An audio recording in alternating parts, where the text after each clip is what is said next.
জামাতকে তো যুদ্ধবিরোধী স্বাধীনতা বিরোধী একটা দল হিসেবে আখ্যায়িত করেছে আপনার আদালত।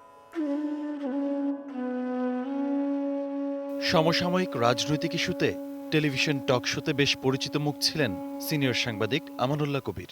ফেডারেল সাংবাদিক ইউনিয়নের সভাপতি হিসেবে সাংবাদিকদের অধিকার আদায়ের আন্দোলনের পাশাপাশি এরশাদের সামরিক শাসন বিরোধী আন্দোলনেও পেশাজীবীদের মধ্যে সামনের কাতারে ছিলেন আমানুল্লাহ কবির।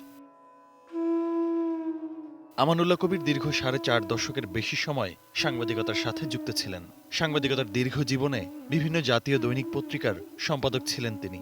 এছাড়াও বাংলাদেশ সংবাদ সংস্থা বাসসের ব্যবস্থাপনা সম্পাদকের দায়িত্ব পালন করেছিলেন একসময়। জীবনের শেষ নিঃশ্বাস ত্যাগ করার আগেও আমানুল্লাহ কবির ছিলেন খবরের মানুষ। অনলাইন সংবাদ মাধ্যম বিডি নিউজের সিনিয়র সম্পাদক হিসেবে দায়িত্বে ছিলেন তিনি। ডায়াবেটিস ও লিভারের নানা জটিলতায় ভুগছিলেন এই সাংবাদিক নেতা। গত কয়েকদিন ধরে ভর্তি ছিলেন বঙ্গবন্ধু শেখ মুজিব মেডিকেল বিশ্ববিদ্যালয় হাসপাতালে।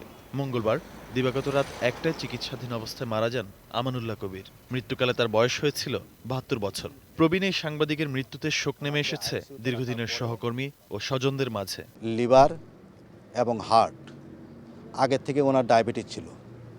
এই বহুবিধ সমস্যাগুলি যখন একত্রিত হয় তখন আর ওনার পালস রেট ঠিক থাকেনি। এক পর্যায়ে অত্যন্ত উচ্চ ক্ষমতা সম্পন্ন, জীবনী শক্তি সম্পন্ন ওষুধ ব্যবহার করেও তাকে আর কি করা যায়নি, রক্ষা করা যায়নি।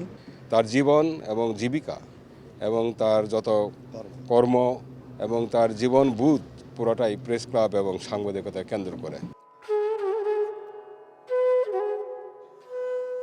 বুধবার জাতীয় প্রেস ক্লাবে জানাজা ও শ্রদ্ধা নিবেদনের পর জামালপুরে পারিবারিক কবরস্থানে দাফন করা হবে এই প্রবীণ সাংবাদিককে।